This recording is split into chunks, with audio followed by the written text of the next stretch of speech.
Welcome back, everybody. We have not done the junior hockey report today for some reason. My bad. We'll get to it. It's for the Mad Greek Eatery. Whether it's pizza, ribs, or authentic Greek favorites, make it the Mad Greek Eatery tonight, open until 11 p.m. Check them out at themadgreekeatery.com. Johnny Avello joins us from DraftKings. I had to write it down. Most important title, Race and Sports Operations Director at DraftKings. How you doing, Johnny? Rod, I'm doing fabulous. Thank you much. We are in the midst of a season where all the sports are going at one time. Baseball ended, but we picked up college basketball recently. So busy time for the entire company and the traders. Oh, yeah, the sports equinox, they call it, when the big four are playing. But you know what? I'm just going to slip this in now, and then we'll go to the major. But you and I have talked about this. You guys follow the CFL. I was looking up odds for the Grey Cup on Sunday. It's Saskatchewan versus Montreal. Very first thing that came up on Google was DraftKings. You guys got the Riders favored by 1.5. You pay attention to that, Johnny. Of course I do. We booked this league the entire season. I've been booking Canadian Football League for I don't know, 30, 20 years, whatever, 30 Yeah. years, as long as I can remember.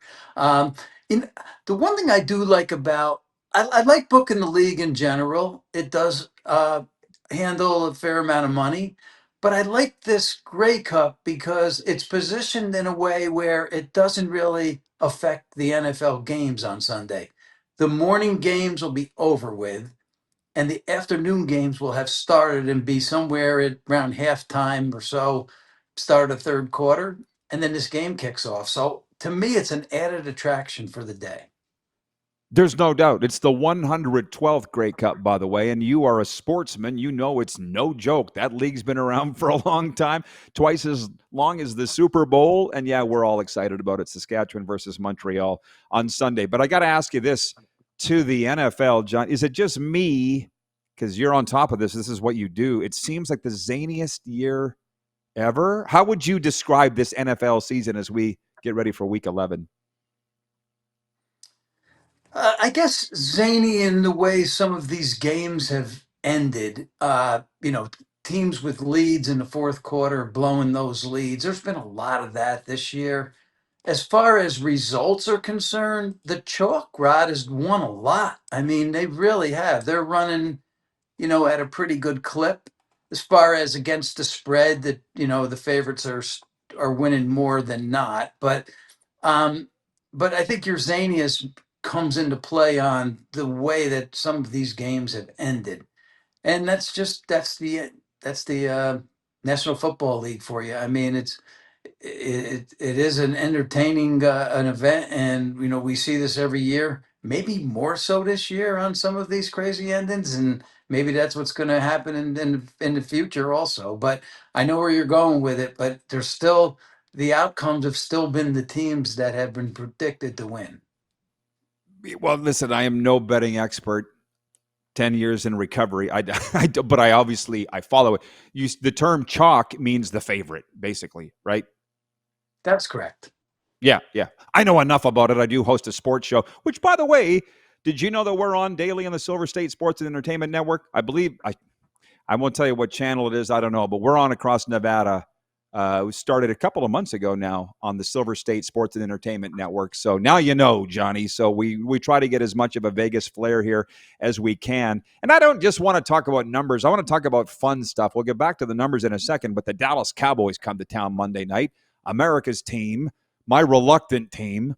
Is there a buzz in Vegas for the Cowboys coming to town Monday night? It's funny. The Raiders fans, they love this team regardless of what they put together on the field. I mean, the Raiders actually have a much better team than their record has indicated over the last couple of years.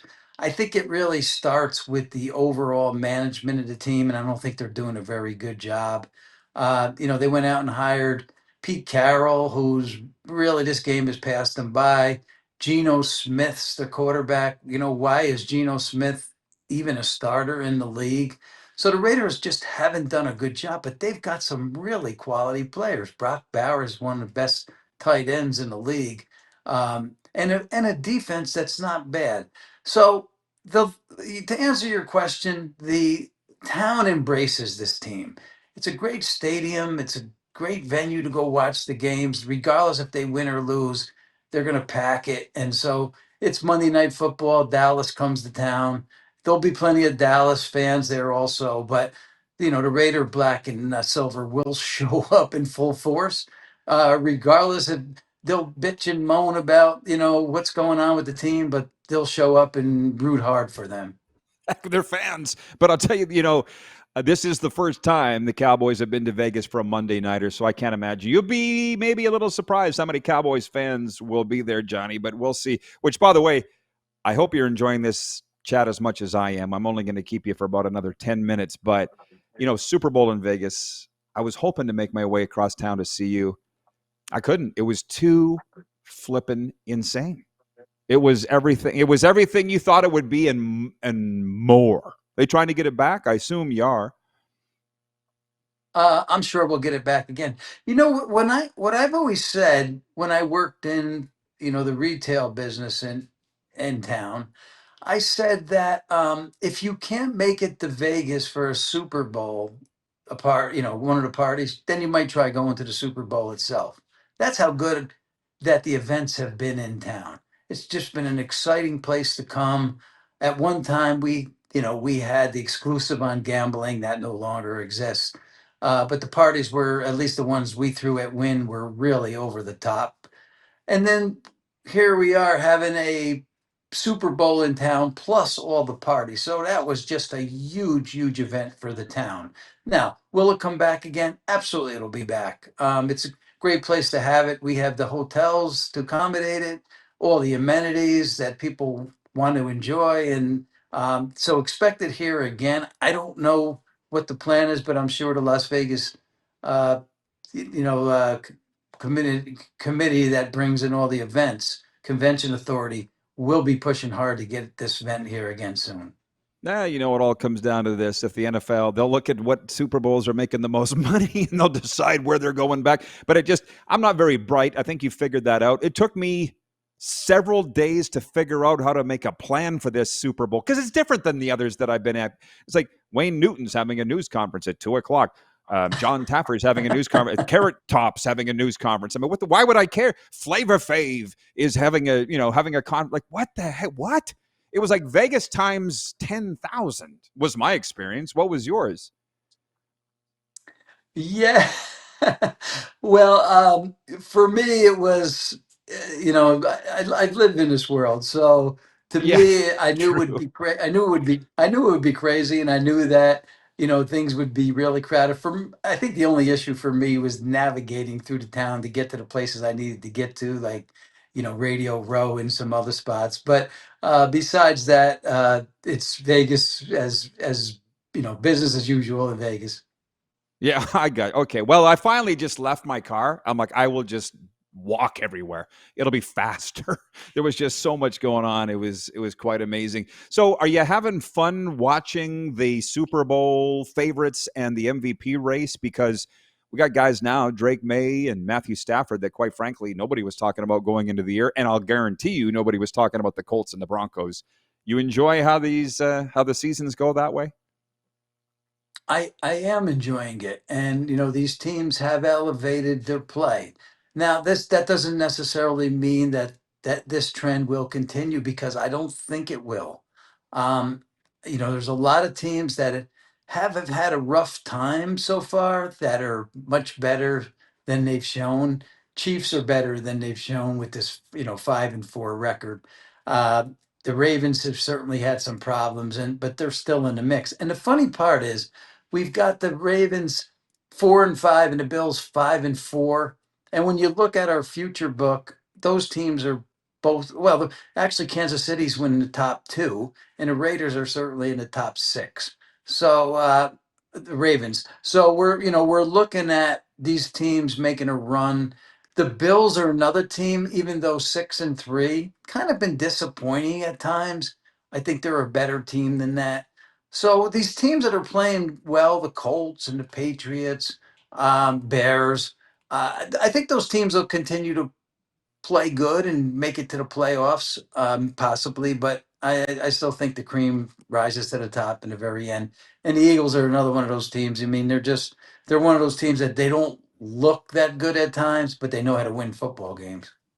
I was just going to say they will not only they've made some acquisitions here of late leading up to the trade deadline that have made him look super deadly. I'm with you, Johnny. In the end, the cream, you're right, usually ends up rising to the top. And by the way, the Chiefs, they always have their little midseason bleeps too.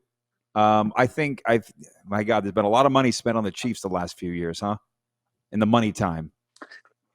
Oh yeah. One thing about the Chiefs is that we know that they're a football team that knows how to win, and that quarterback will not take L's. He's a winner, always has been. He's going to continue to win. But I think the general public likes to see something different. The Super Bowl last year was a repeat from the Super Bowl 2 years prior to that.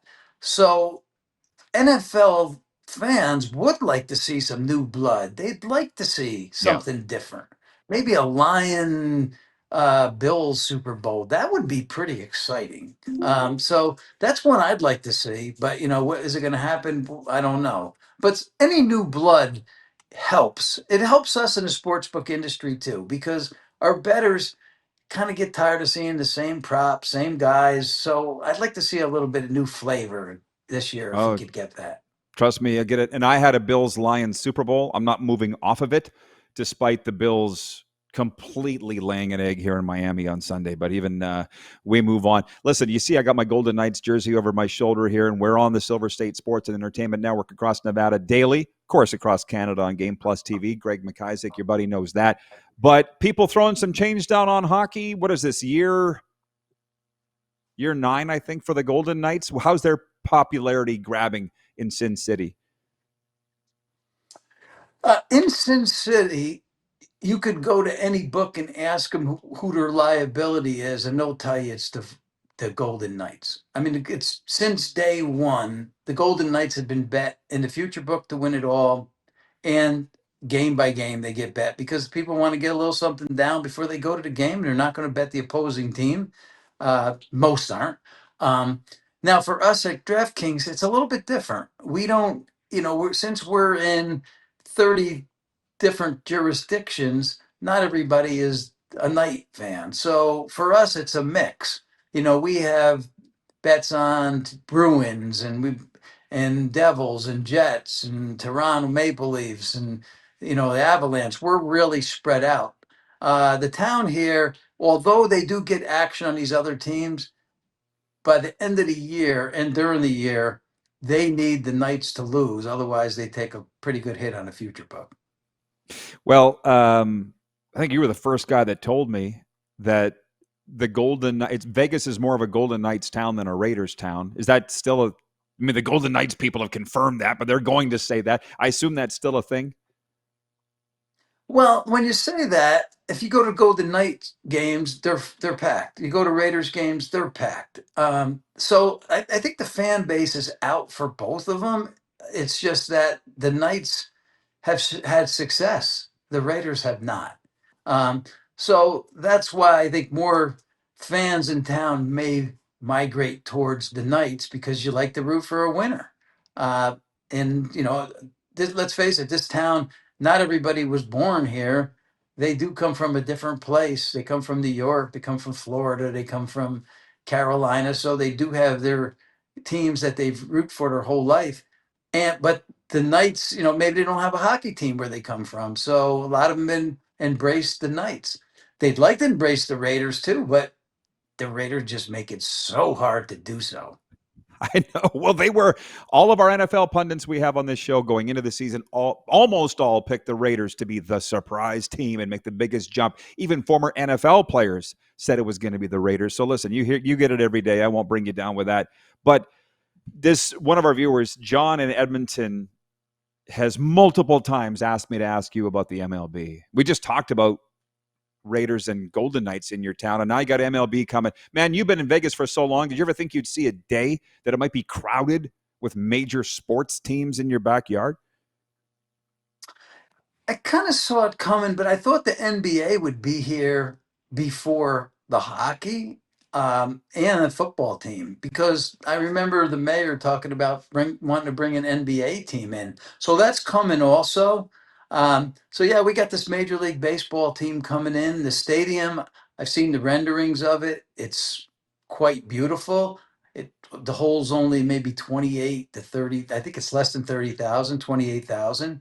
Um, I hope that, the it's the Oakland A's team, so I hope the team comes in and does well. But still, people will flock to the games here. And I always thought that if I was working, if they brought a baseball team in, and they've been talking about that for a while. And when I remember when I was working in the book, and they said, we might have baseball here in a couple of years. I said, well, if you're looking for me in the afternoon and there's a game, and I'm not in the office, that's where I might be. I might go to the afternoon games. Might just leave my office, walk over to an afternoon game and watch it. That's kind of like the thought that went through my head. I enjoy baseball. I enjoy going to baseball games, and I think the town will also. Now, with that in mind, remember we do have a AAA team here uh, on the west side of town. It is an A's affiliate, and the stadium's beautiful, and that does really well. So I would expect that the pro team will also do well. Were you not for years the top AAA affiliate of the Dodgers? Like, what was the rooting interest for the World Series there? We were, let's see, San Diego Padres, Mets, Dodgers, Toronto, all those teams, and that and now the Oakland A's. Um, so yeah, I mean, we've seen a lot of these, AAA players before they became major league greats. So we've had our share of good players come through the town. Like I said, as far as the World Series is concerned, I don't know. I don't think as far as a triple A winner, we may have won one of those with the Padres possibly back quite a few years ago, but nothing in recent times. I just assumed this year's World Series, Dodgers versus Blue Jays, it was Oh my God. decidedly Dodgers there. Oh yeah, it was. Just to tell you where we stood at DraftKings, if the Dodgers won the series, for us it was kind of like a break even type of thing. But if the Jays won it, we were in really good shape. Uh, and they also bet the Dodgers for the series. So we were rooting for the Jays, and like everybody else, we thought they were there. That was one of the most bizarre World Series. They call it one of the best World Series of all time. I don't know if that's true. It was one of the most entertaining and bizarre World Series of all time. That is true. That's just the way sports seems to be right now. Johnny, I always love talking sports with you. Maybe it's different than the normal interviews you do. I don't know, but I appreciate your time. And I frankly got a list of things that I didn't even get to yet. So maybe we can do it again down the line here. But enjoy this and enjoy the rest of the NFL season, my friend. Call me anytime, Mr. Peterson. Good talking to you. Thank you, Mr. Avello. Johnny Avello from DraftKings, Race and Sports Operations Director there. We'll be right back in a moment. 902 518 3033 is the text line for Western Dodge. We have a sports update coming up and viewer takeover the rest of the way. There he goes, Johnny Avello from DraftKings, Race and Sports Operations Director there. And the YouTube chat as well is open. Thank you, Johnny. There you go. He gone. We'll be right back. You're watching live across Nevada on the Silver State Sports and Entertainment Network and across Canada on Game Plus TV.